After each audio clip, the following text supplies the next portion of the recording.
E aí pessoal, tudo bem? Estou aqui para dizer que eu preparei para vocês um conteúdo maravilhoso. Fica aí, assista essa aula maravilhosa sobre leitura de edital. Você sabe participar de um leilão? Você já participou de um leilão de imóveis? Sabe ler um edital? Entende o que está escrito? Sabe aquilo que significa cada frase, cada detalhe? Então fica ligado aí, porque hoje você vai conhecer exatamente o funcionamento de um leilão, o que é um edital, para que serve um edital, o que o edital reúne de informações, o que você tem que estar atento, como tem que prestar atenção, o que é quais são as informações importantes em um edital e aquilo que você precisa entender. Então fica comigo e hoje você vai aprender a ler um edital. Então, pessoal, já estou aqui com a minha tela aberta. Vocês estão vendo aqui um edital aberto. Depois eu vou mostrar em outra aula, eu mostro o caminho, quais são os leiloeiros, onde estão os leiloeiros, como buscar os editais dentro dos sites dos leiloeiros. Mas nessa aula em especial eu quero focar na leitura do edital. Ainda não vai ser uma aula muito detalhada, porque necessitaria de muito tempo. O edital é muito complexo para a gente ir discutindo cada ponto, né, todos os pontos.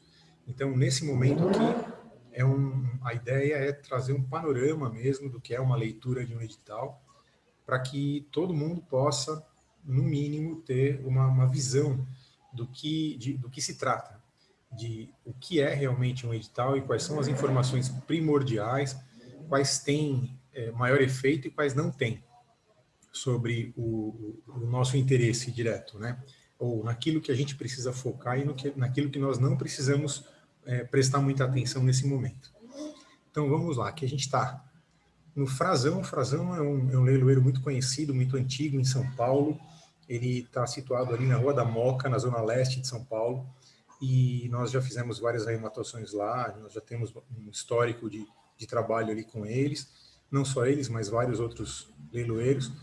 Mas eles, em especial, aqui não foi simplesmente um edital que eu peguei, um dos recentes que estavam na nossa lista, e inclusive o leilão vai acontecer ainda daqui a um pouco mais de uma semana, e só para vocês entenderem que é um item atual, né, um edital atual, eu nunca tinha lido, é a primeira vez que eu vou ler aqui junto com vocês, então é para que a gente entenda quais são os pontos principais.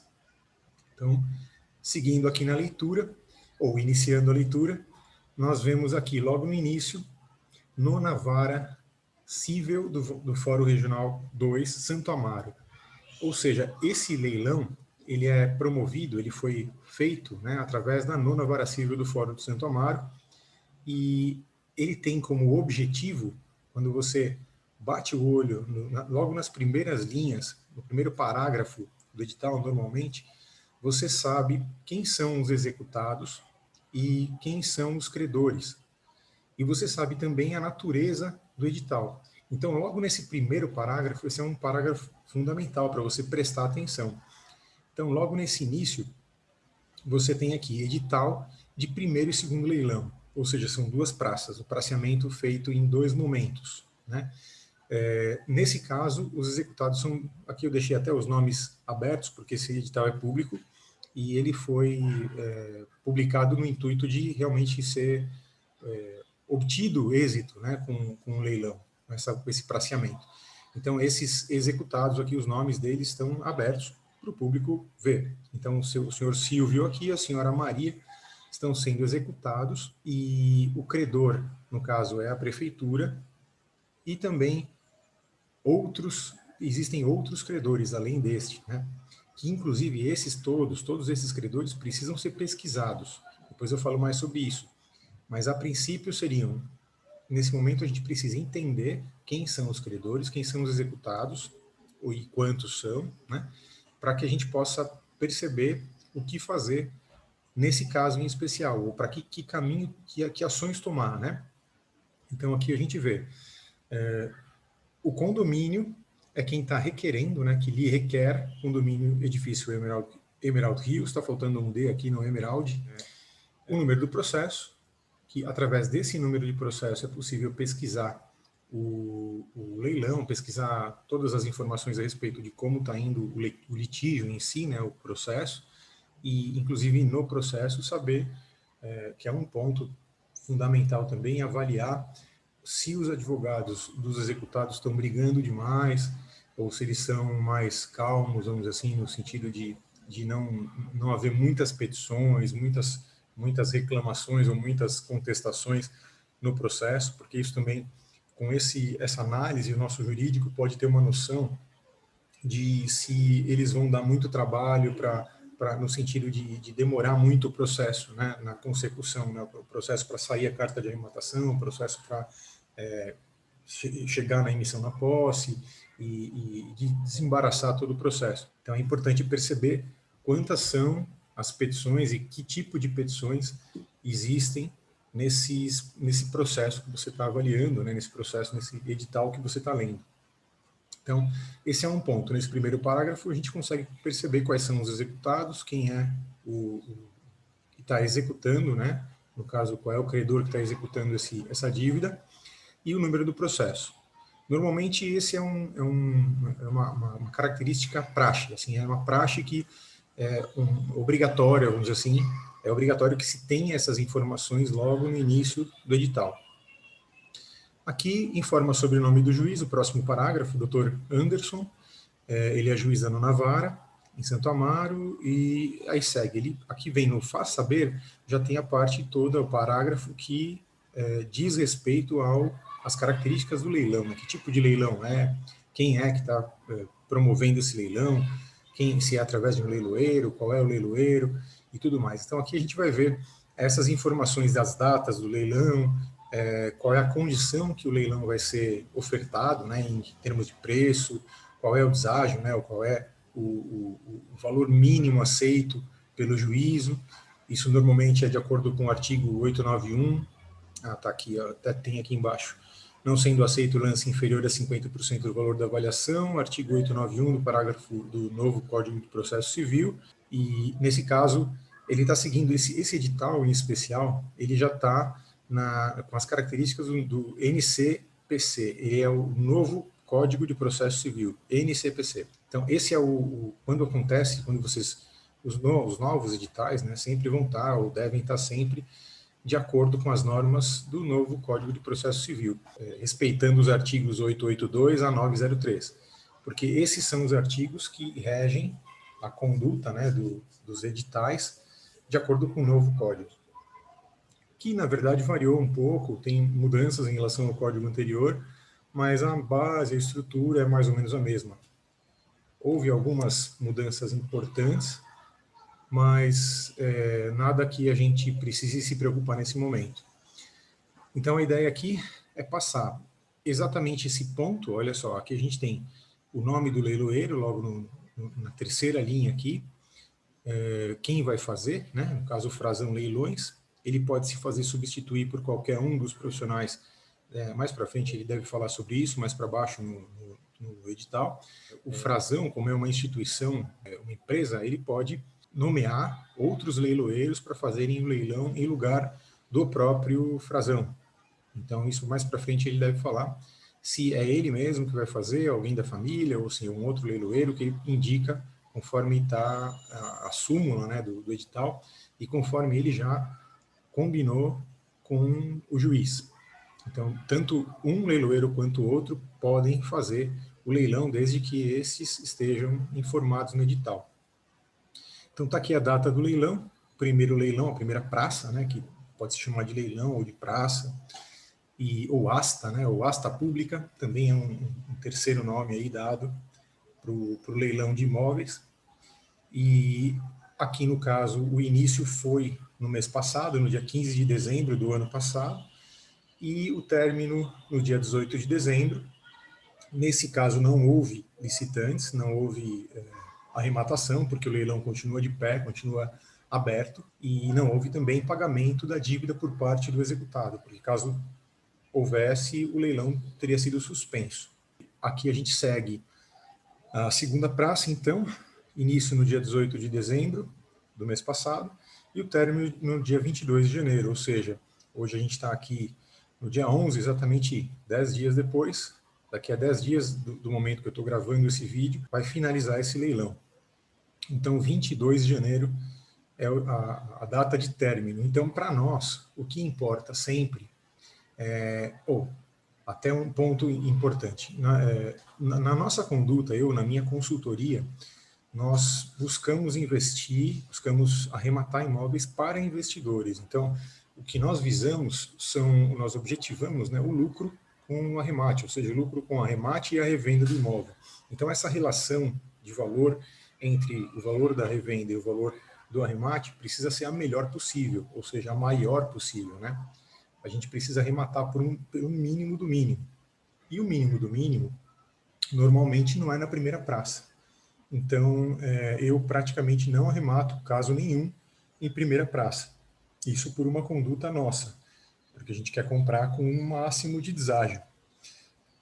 Agora, se você ou quem está me ouvindo hoje tem interesse em um determinado imóvel, mas não se importa exatamente com a revenda, mas precisa para morar ou quer comprar um imóvel para a sua necessidade, no seu uso, e está no prédio certo, está na localização certa, e tem um preço já relativamente bom de avaliação, ou seja, que vale a pena em relação ao valor de mercado, ou seja, inferior ao valor de mercado, então você já pode se preparar para participar do leilão logo em primeira praça. Nós não fazemos isso porque, objetivando a revenda, não adianta a gente comprar com pequena diferença em relação ao preço de venda e o preço de aquisição. Então, a relação de diferença a menos, né, no caso, em relação à aquisição do imóvel, precisa ser alta. Né? Precisamos adquirir imóveis com valor mais baixo, muito mais baixo, do que o praticado no mercado para justificar esse custo, né, no caso, ou esse investimento por parte do nosso investidor, ou do nosso próprio capital. Né?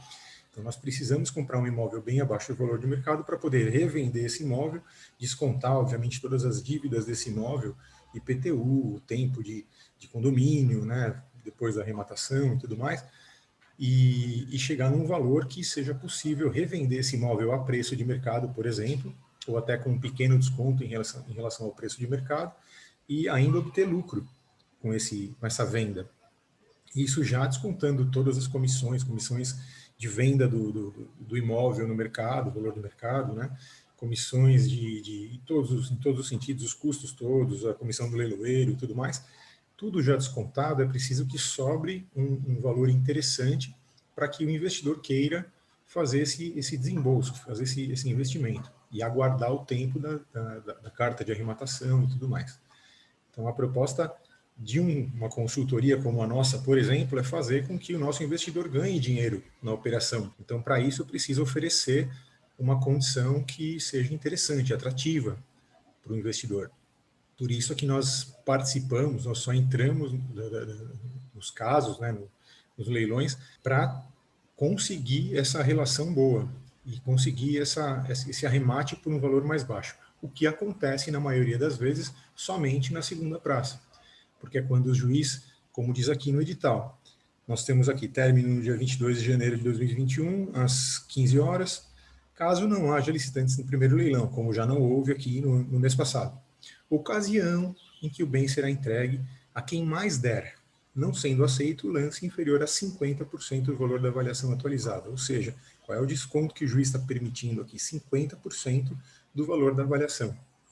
Então, esse está sendo um deságio bem interessante em relação ao preço aqui. A gente não está falando ainda de uma avaliação comercial, ninguém fez ainda uma avaliação desse imóvel, é o primeiro contato com o edital, nós não sabemos ainda se esse imóvel realmente vale o que está sendo informado aqui no edital, de acordo com a avaliação feita pelo perito, mas nós já sabemos que, independente do valor da avaliação feita pelo perito, o juiz admite um lance mínimo de 50%. Ele aceitaria aqui, no caso, um lance de 50%. Alguns juízes informam no próprio edital um valor diferente, um percentual, pode ser que você encontre aí, ou na sua cidade, ou em outros editais, percentuais diferentes. Isso pode variar bastante. Nós temos casos de percentuais, por exemplo, de 70%, de 60%. O praxe mesmo, aquilo que acontece na maior parte das vezes no mercado, é em torno de 60%. Então, 60% é um valor mais comum, vamos dizer assim, que os juízes aceitam. Em alguns casos onde a dívida é um pouco superior ou no processo tem alguma variação, alguma questão que influencie nesse sentido, o juiz pode arbitrar um valor de 70%, 75% até do valor da avaliação, ou mesmo ele pode determinar que o imóvel só pode ser arrematado por 100% da avaliação. Isso é a critério realmente do juiz e de acordo com a avaliação que o juiz faz do leilão, do edital e de uma série de fatores em relação aos credores e a dívida em si. Agora, normalmente, essa situação de 60% é bem comum. Existem casos de até 40%, e existem casos também, eu já peguei, de 30%. Onde acontecem esses casos? Normalmente, nas varas do TRT, no Tribunal Regional do Trabalho, no TRT, tem muita coisa que aparece assim com 30% do valor da avaliação.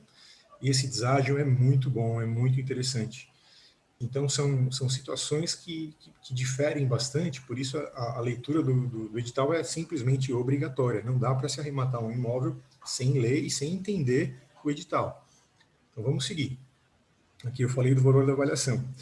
Aqui, mais para frente, esse é o quarto parágrafo, nesse caso, nesse escopo, né, nesse, vamos dizer assim, modelo de edital, a gente normalmente vai encontrar as características do imóvel em si a partir do quarto parágrafo. Depois do terceiro parágrafo, a gente já tem ali as características do imóvel. E é importante perceber o seguinte, logo depois dos dois pontos, imóvel, dois pontos. O que aparecer depois dos dois pontos é uma característica determinante do que é o bem. Se o bem é um apartamento, uma casa, um imóvel comercial, um galpão, um lote, um terreno, qualquer coisa, vai aparecer aqui. Imóvel, dois pontos, qualquer coisa. Agora, quando normalmente pode acontecer da gente encontrar uma outra descrição aqui na parte de imóvel.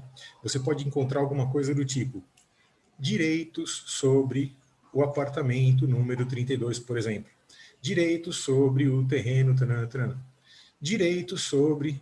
Sempre que a primeira palavra for direitos, nós, na nossa consultoria, simplesmente eliminamos esse caso, eliminamos esse edital, porque para nós não nos interessa.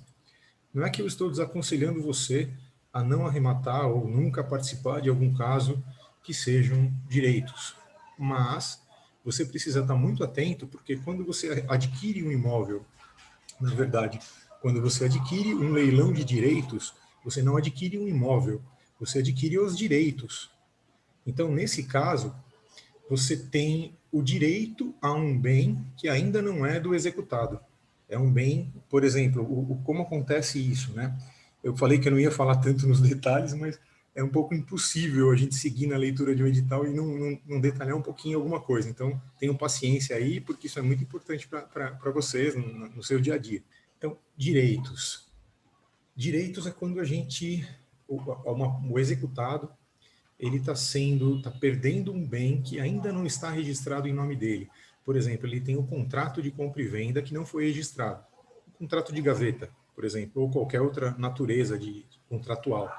Ele tem ali o contrato, mas o contrato não foi registrado, averbado na matrícula, a construção não foi averbada, a gente não tem a matrícula definitiva em nome dessas pessoas ou desse executado.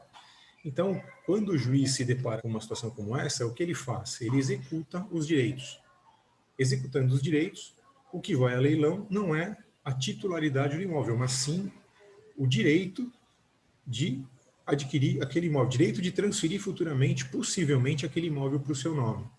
O que ocorre é que o risco de se arrematar um imóvel com direitos, né, os direitos do imóvel, é que você pode não conseguir registrar esse imóvel definitivamente, ou para você ou para o seu investidor, porque você precisaria fazer uma pesquisa enorme no nome das pessoas que estão adquirindo, para verificar se elas não teriam outras dívidas, além daquelas que você já conhece ou já pesquisaria normalmente, porque existe o risco de esse imóvel não poder ser transferido, em função de uma série de dívidas que os seus advogados podem explicar para vocês um pouco melhor, né? No caso de vocês terem necessidade de saber sobre isso.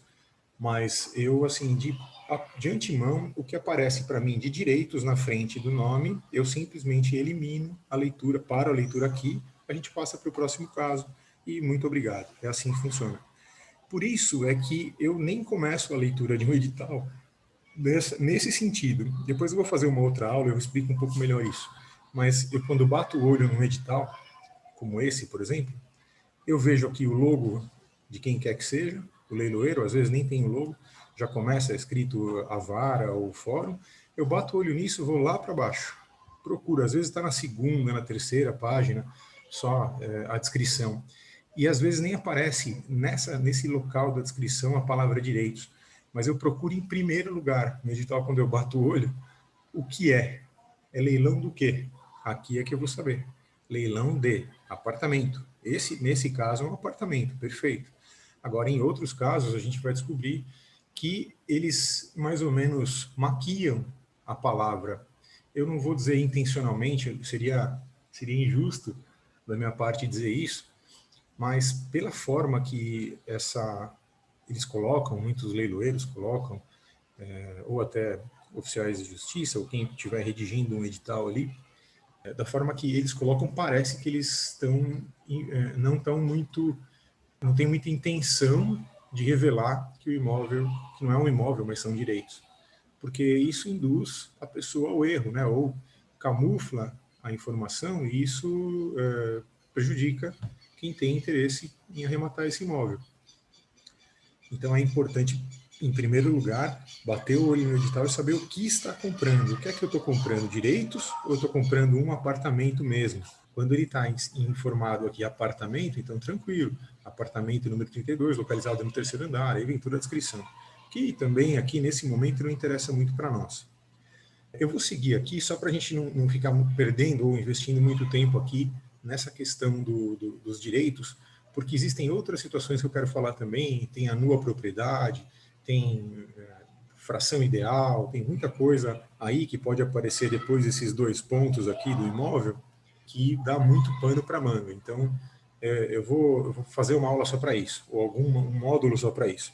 Mas hoje, falando desse panorama, eu vou seguir aqui para a gente fechar pelo menos a leitura desse edital. Então aqui a gente tem a descrição do imóvel, a área útil, aqui você tem todas as descrições normais, normalmente isso é uma cópia, uma reprodução da matrícula. E, inclusive, eles costumam citar o número do contribuinte aqui embaixo, alguns editais nem tem, nem informam esse número, você tem que buscar de outras maneiras, depois eu posso revelar como nós fazemos para pegar o número de um contribuinte, né, de um imóvel, não estando em nenhum lugar. A gente consegue pegar de qualquer imóvel conforme a necessidade. E depois aqui você tem o número da matrícula, que é onde você pode checar as informações desse imóvel.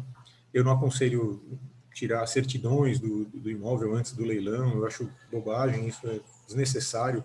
Em alguns casos até é interessante, se você tivesse o seu jurídico ou se você mesmo tiver alguma dúvida e quiser checar a matrícula como está bem próxima do leilão, né? Para verificar se entrou uma nova prenotação, se tem alguma outra penhora, alguma coisa nesse sentido. Mas, via de regra, nós não precisamos muito da matrícula atualizada para a participação do leilão. Em alguns casos, a gente tira a matrícula, pega a certidão, mas na maioria não, porque o próprio processo, o fundamento do processo e o tempo também nos dão um panorama melhor. Quando a gente adquire prática, né, de arrematar, a gente percebe que a própria leitura e a condução do processo pelas partes, né, pelos advogados, já nos dá uma segurança de como está o caso, né, como é o leilão. Mas se você tiver no seu checklist a intenção de sempre buscar a matrícula atualizada do imóvel antes de participar do leilão, é uma atitude conservadora, mas uma atitude interessante também. Então aqui já começa a informação de como será vendido o bem, né? O bem será vendido no estado de conservação em que se encontra, sem garantia, constituindo o ônus do interessado verificar suas condições antes das datas designadas. Isso é praxe nos editais, informar que o bem é vendido sem garantia e que corre por conta dos interessados a verificação de qualquer ônus ou qualquer problema que possa haver em relação às questões documentais e tudo mais. Aqui informa tem um parágrafo específico falando sobre os ônus, né? Consta penhora exequenda, ou seja, a própria penhora deste mesmo processo está constando do edital. A penhora é justamente o instrumento pelo qual o credor busca garantir o recebimento da sua dívida, né? Por isso ele penhora o imóvel, pede a penhora do imóvel. Ou seja, para a matrícula não ser passada, não ser transferida para nenhuma outra pessoa, sem antes saldar essa dívida. Aqui continua o valor mínimo para venda do imóvel, aqui não fala mais em percentual, mas já fala em valores, né? Então, no primeiro pregão, o valor da avaliação, 853 mil e pouco, que vai ser atualizado pela tabela prática do TJ, isso é praxe, sempre que o imóvel é avaliado, no momento do leilão ele precisa ser atualizado, o valor da avaliação é atualizado, conforme a tabela do TJ. Aqui eles até informam que será atualizado à época da alienação. A alienação, no caso, é no momento da venda, né? No momento do leilão. E no segundo pregão, o valor mínimo corresponderá a 50%, conforme a decisão que está lá no processo, nas folhas 291 e 293. Aqui fala a condução. Leiloeiro, o leilão será conduzido pelo senhor Carlos Eduardo Luiz Campos Frazão, podendo-se fazer substituir, que eu falei lá no início, pelo senhor Carlos Alberto Fernando Santos Frazão ou Ana Cláudia Carolina Campos. Todos eles são leiloeiros oficiais inscritos na JUSCESP. Como participar aí, esse é um caso de leilão eletrônico. Então é importante entrar no site do leiloeiro, entender os pormenores de como funcionam os leilões, caso você não entenda, e mesmo que entenda, pedir a sua habilitação. Então é importante, essa atitude é fundamental para você participar de um leilão. Você não adianta só estar presente no dia, ou com a conexão em dia, está tudo em ordem, mas você não pedir a sua habilitação. Em todo leilão judicial ou extrajudicial feito online, é necessária essa habilitação. Então, é um pedido que é feito que normalmente eles têm aceito até com 1 hora de antecedência, mas eu te aconselho a fazer com o máximo de antecedência possível se você tem interesse em participar desse leilão em especial, para evitar problemas de conexão, falhas de informação, atrasos e todo tipo de situação que possa comprometer. Isso se chama habilitação. É um pedido que é feito com um aceite dos termos do leiloeiro e tudo mais, e algumas declarações que você precisa fazer, e é praxe também, e é importante que aconteça, porque caso não seja feita a habilitação, o participante simplesmente não consegue dar lance na hora do leilão, não consegue arrematar. Eu já vi várias vezes muitos perdendo a oportunidade de arrematar imóveis em leilão porque não fizeram habilitação. Então, esse é um dado, é um fator fundamental, saber ler o edital e, se ele for eletrônico, se habilitar para poder participar e dar lance e acessar a sala de pregão, né? A sala do pregão, a janela do pregão, cada um tem uma forma de falar, mas acessar o ambiente, né, de leilão é um ambiente seguro e tudo mais. Então é fundamental essa observância, né? Precisa observar essa característica da habilitação. Mais para frente a gente vê o débito exequendo. O débito exequendo é exatamente qual é o valor do débito principal dessa ação. Nesse caso ele está, e também quando ele até quando foi atualizado, né? Nesse caso está atualizado até janeiro de 2020, ou seja, já está o valor integral do débito aqui, até o último dia de janeiro. Nesse caso, até por experiência própria, normalmente, casos onde o imóvel tenha um valor acima de, sei lá, 400 mil, por exemplo, e a dívida é em torno de 30 mil, né? Ou seja, 10% do valor da dívida, né? Alguma coisa assim, ou às vezes, como nesse caso aqui, chega a 5%, né? Então, não chega nem a 5%, ou quase a 5%. Então, nesse caso, eu acho que é muito possível que o leilão seja suspenso, porque o que acontece? A suspensão acontece quando existe o pagamento da dívida, por exemplo. Como a dívida é muito baixa, existe a possibilidade do executado conseguir o valor necessário, juntar o valor necessário, ou buscar um financiamento, buscar um crédito em algum local, não financiamento, porque financiamento normalmente, se a pessoa tem uma série de dívidas, os bancos normalmente não vão conceder crédito. Mas ele pode conseguir esse valor com algum familiar, com algum amigo, com alguém e cobrir esse débito. Caso ele consiga, o leilão é suspenso. E o leilão é encerrado, no caso, né? Não vai mais acontecer. Então é preciso ficar atento a isso também. Os débitos de IPTU, que essa é uma outra dívida também necessária, uma dívida a ser saldada, né? São maiores até do que o débito exequendo. Então você vê aqui que o imóvel deve tanto 36 mil no caso de condomínio, que é o débito principal. Aliás, essa ação é de condomínio, deixa eu ver aqui. Condomínio, isso. Essa é uma ação de condomínio. Então o débito principal é justamente 36 mil, mais o IPTU 79 mil. Então esse valor, esses dois valores no caso, eles são propter rem, né? Eles acompanham o imóvel. Então, independente de quem é o credor, esses valores precisam ser pagos. No caso do débito do IPTU, até eles falam normalmente, eles citam o artigo 130, acho que tem aqui, ó, obrigações do arrematante. Então aqui você tem lá, o arrematante tem que arcar com as despesas de transferência, ITBI, fórum, laudêmio, taxas, qualquer coisa que tenha, certidões, escrituras e tudo mais. E os débitos, todos esses débitos correm por conta do arrematante, exceto os débitos de IPTU, que eles ficam subrogados, né, pelo artigo 130, que ele fala que possuem natureza propter rem, como eu citei, os quais ficam subrogados no preço da arrematação, conforme o artigo 908, no parágrafo 1º do novo Código de Processo Civil. Então, subrogado significa que o valor da arrematação, por exemplo, se você arrematar por 50% do valor e for em torno de 400 mil, então desses 400 mil, o juiz vai então vai abater os 79 mil de débito de IPTU e o débito exequendo também. Então é importante perceber se o valor do débito de IPTU mais somado ao débito exequendo, se não ultrapassa o valor do lance mínimo, por exemplo.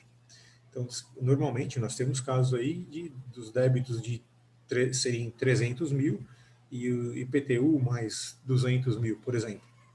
E o imóvel que vale os mesmos 800 e o lance mínimo é de 400.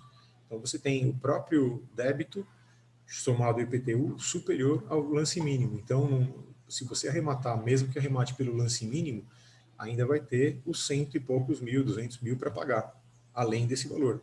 Então, isso é muito importante entender, porque muitas pessoas pensam que quando arrematam um imóvel em leilão, todas as dívidas caem e tudo mais.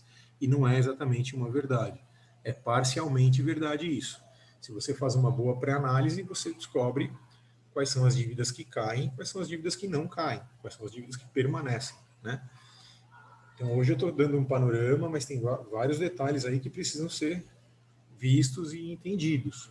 Então, seguindo aqui, condições de venda, será considerado arrematante quem der o lance igual ou superior ao valor da avaliação, no caso do primeiro leilão ou segundo leilão, o arrematante efetuará o pagamento à vista, e o depósito sempre é feito em até 24 horas, normalmente é um boleto.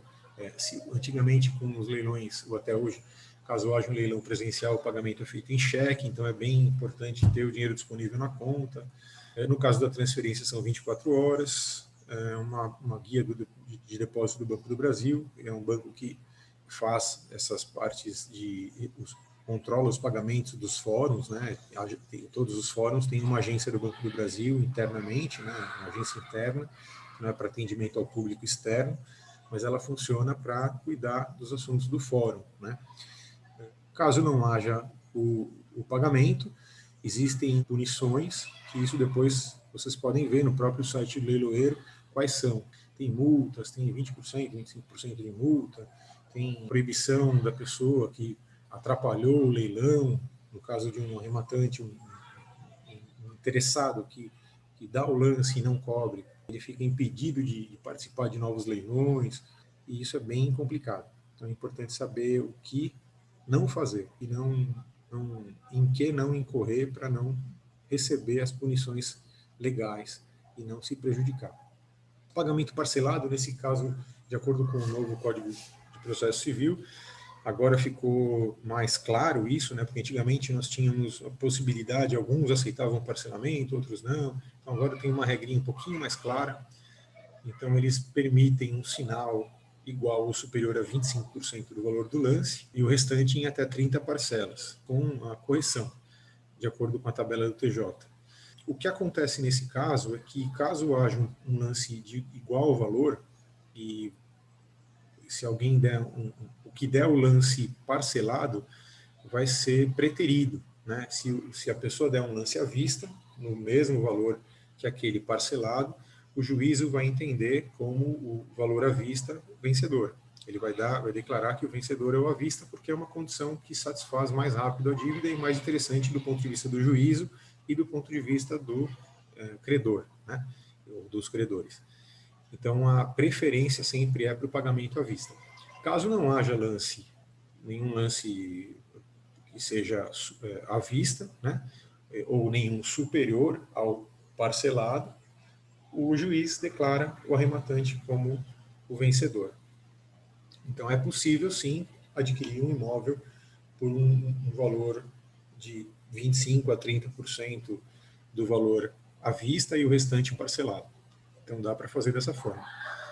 Não é exatamente um financiamento, não entenda que seja, isso não faz entender que isso é um financiamento, isso é simplesmente um parcelamento feito diretamente no juízo. O depósito é feito em juízo, o seu advogado vai precisar fazer todas as guias, né? Normalmente é o próprio advogado que faz as guias, né? Confecciona ali as guias de pagamento, de depósito judicial e recolhe esse valor. Aqui nós temos a comissão do leiloeiro, que nesse caso é de 5%, isso também é praticamente praxe, 5%. Existem casos de 3%, de 2%, e existem casos também, que a gente já arrematou, sem comissão de leiloeiro. Mas isso, tendo ou não, tudo isso precisa estar exposto no edital. Então, por isso, a leitura do edital é fundamental. No caso aqui, a remissão da execução, ou seja, a extinção ou o pagamento, né, no caso haja um pagamento do valor, aqui eles informam, né, se a parte executada após a publicação do presente edital pagar a dívida antes de adjudicado ou alienado o bem, ou sendo firmado acordo entre as partes, deverá arcar com as despesas de divulgação. Aqui o leiloeiro está se garantindo, né, está garantindo que ele não terá custos com esse trabalho de divulgação que ele tem, divulgação nos sites, confecção de material impresso e artes e tudo mais. Tudo que ele faz é coberto, independente de ser feito um acordo ou não, né? Independente do imóvel ser arrematado no leilão ou não. No caso de um pagamento de um acordo, né? Se o executado fizer o pagamento do acordo, ele tem que arcar com esses custos do leiloeiro, não a comissão de 5%, mas sim os custos de divulgação. E após a realização da alienação, o leiloeiro receberá a comissão fixada conforme o artigo tal. Isso, caso haja esse pagamento, né, esse acordo posterior, né, depois do leilão, o leiloeiro recebe a comissão. Caso seja esse acordo anterior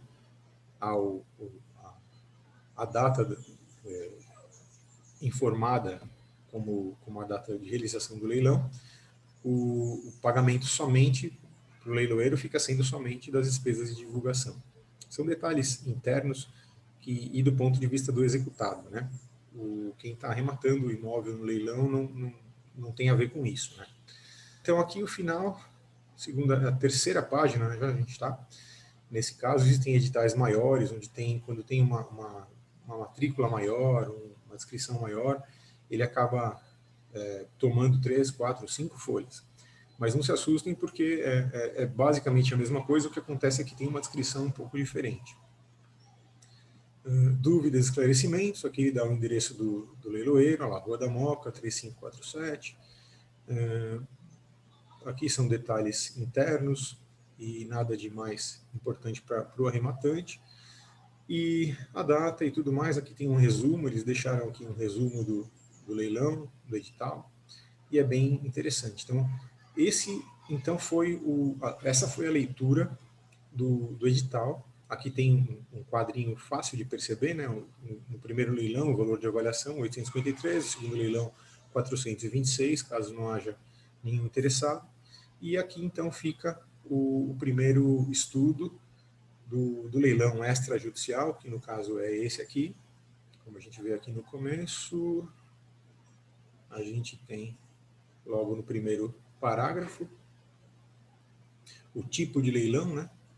Ação extrajudicial, ação de execução extrajudicial, e está requerendo o condomínio. Qual a diferença do extrajudicial para o judicial?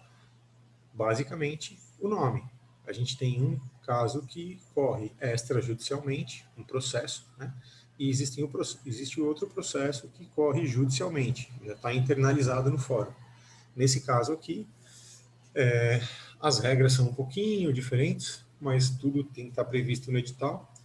E no caso do judicial, que basicamente ocorre normalmente, que a gente tem um tempo um pouco maior, o judicial, o tempo de fórum um pouco maior, porque os processos são mais burocráticos e tudo mais. O extrajudicial, normalmente, a gente consegue uma solução do caso, uma solução do momento da arrematação até a posse do imóvel, por exemplo, normalmente um pouco mais rápida. Então fica aí essa diferença já para você perceber entre o extrajudicial e o judicial. Então é isso aqui, a gente encerra esse primeiro trecho, essa primeira aula sobre leitura do edital. Então espero que vocês tenham gostado e até a próxima aula.